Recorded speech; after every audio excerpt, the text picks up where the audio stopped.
સુરત છાંયડો એટલે શબ્દ એક વ્યાખ્યા અને ગરીબ શ્રમજીવીઓના સ્વાસ્થ્યલક્ષી સેવાકીય ક્ષેત્રે અઢીક દાયકાથી કામ કરતી એક સંસ્થા એટલે છાંયડો. વટવૃક્ષ સમાન બની ગયેલા છાંયડાનું વધુ એક સેવાકીય સોપાન શરૂ થવા જઈ રહ્યું છે.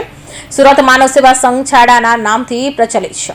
તેની શરૂઆત વર્ષ 1998માં થઈ હતી. સંસ્થાએ સેવાના 26 વર્ષ પૂર્ણ કર્યા છે. સંસ્થા શિક્ષણ, આરોગ્ય અને માનવ સેવાના કાર્યો કરી રહી છે. સમગ્ર દક્ષિણ ગુજરાતમાં તેનું કાર્યક્ષેત્ર વિસ્તર્યું છે. ત્યારે હવે છાંયડો દ્વારા રાહત દરેની એક મલ્ટી સ્પેશિયાલિટી હોસ્પિટલ બનાવવામાં આવે છે. સ્વ હસમુખલાલ હોજીવાલા પરિવારના સુપુત્ર હેમંતભાઈને અલથાણ ભીમરાવ રોડ ખાટુ શ્યામ મંદિર પાસે 3700 બાર જગ્યા દાનમાં આપતા હવે 200 બેડની રાહત દર Padmaben Hasmukhlal Hojiwala multi speciality hospital બનાવવાનું સપર પૂરું થવા જઈ રહ્યું છે. 2 લાખ ચોરસ ફૂટ બાંધકામ શરૂ થવા જઈ રહેલી મલ્ટી સ્પેશિયાલિટી હોસ્પિટલનું ભૂમિપૂજન તારીખ 6 માર્ચ 2022ના રોજ સ્વામિનારાયણ સંપ્રદાયના પરમ વંદનીય સંત શ્રી જ્ઞાનવત્સલ સ્વામીજીના વરદ હસ્તે કરવામાં આવ્યું હતું. 31 માર્ચ 2026 સુધીમાં હોસ્પિટલ કાર્યરત થાય તેવા પ્રયત્નો ચાલુ છે. સૌથી મહત્વની વાત એ છે કે આ હોસ્પિટલમાં રેડિયોલોજીસ્ટ, કાર્ડિયોલોજીસ્ટ, ઓર્થોપેડિક, આંખની સારવાર, ENT, ડાયાલિસિસ, ફિઝિયોથેરાપી વગેરે રાહત દરે સેવા આપવામાં આવશે. OPD, ICU, NICU, ઇમરજન્સી સેવા 24 કલાક કાર્યરત રહેશે. ફાર્મસી, એમ્બ્યુલન્સ, પાર્કિંગ જેવી વિવિધ સુવિધા આપવામાં આવશે. વધુમાં ભરતભાઈ શાહ એ જણાવ્યું હતું કે આવા સેવાકીય કાર્ય ગુજરાત જ નહીં પણ દેશભરમાં ગામડાઓ સુધી પહોંચાડવાની કોશિશ કરીશું. આવતીકાલે એટલે કે રવિવારના રોજ સાંજે 4 થી 6 કલાક દરમિયાન શ્રી માનસ મંડળ દ્વારા હોસ્પિટલ બાંધકામ સ્થળ ઉપર સુંદર પાઠનું આયોજન કરવામાં આવ્યું છે, જેને આપણે સૌ છાંયડોના નામથી ઓળખીએ છીએ.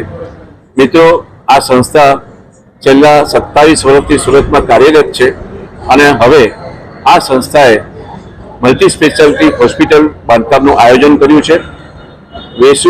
શ્યામ ખાટુ મંદિર અલથાણ ભટ્ટાના રોડ ઉપર લગભગ 2 લાખ ચોરસ ફૂટનું બાંધકામ થવા જઈ રહ્યું છે અને એને માટે સર્વસ્થ હસમુખલાલ હોજીવાલા પરિવારે 3700 વાર જગ્યા આપી છે અને એમાં મલ્ટી સ્પેશિયાલિટી હોસ્પિટલની અંદર 200 બેડની હોસ્પિટલ રહેશે. તેમાં તમામ પ્રકારની સુવિધાઓ અમારી રહેશે અને તમામ પ્રકારના રોગોને માટેની સારવાર કરવામાં આવશે. આ તમામ સારવાર રાહત દરે કરવામાં આવશે અને તે ઉપરાંત અત્યંત ગરીબ, આયુષ્યમાન વગરના કે કાર્ડ વગરના અથવા તો ઇન્સ્યોરન્સ કવરેજ ન હોય તેવા કોઈ પણ પેશન્ટને માટે એક નવી સ્કીમ બનાવવામાં આવશે અને એ પેશન્ટ સારવાર વગર મૃત્યુ ન પામે એને માટે કાળજી લઈને આવી સ્કીમ દ્વારા એની સારવાર કરવામાં આવશે. અમારો આની અંદર કાર્ડિયાકથી માંડીને ઓર્થોપેડિક, ન્યુરોલોજી, કિડનીને લગતા પેશન્ટો, કેન્સર, આ બધા જ પ્રકારના રોગોને કવર કરવામાં આવનાર છે. અમારા 4 મોડ્યુલર ઓટી છે, એક સેપ્ટિક ઓટી છે, આંખ વિભાગ પણ શરૂ કરવામાં આવશે. ICU છે, ICUની અંદર પણ અમે રાહત દર ICU સેવા અગ્ર વ્યક્તિને પણ આપી શકીશું. NICUમાં જે બચ્ચાઓને જન્મતાની સાથે પેટીમાં મૂકવામાં આવે છે, બહારના જે ખર્ચા આટલા બધા મોટા થાય છે તો તેમાં પણ રાહત દરે NICUની ટ્રીટમેન્ટ પણ અહીંયા કરવા જઈ રહ્યા છે. આ રીતે સમાજના નાના માણસો, તકલીફવાળા માણસો અને જે લોકોને આવી મોટી બીમારી થઈ જાય તો તેવા માણસોને, એવા પેશન્ટોને અહીંયા સારામાં સારી ટ્રીટમેન્ટ ઓછામાં ઓછા રેટથી કરવાનું અમારું આયોજન છે.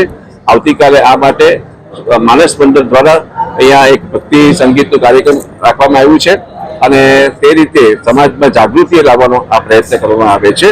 મિત્રો, આપના જે કોઈ તમારે ત્યાં અમારી બીજી બધી પ્રવૃત્તિમાં પણ કોઈ ગરીબ તકલીફવાળો માણસ હોય અને આવી ટ્રીટમેન્ટની જરૂર હોય તો તમે આપ ચોક્કસપણે અમારા ત્યાં મોકલી શકો છો. Thank you very much.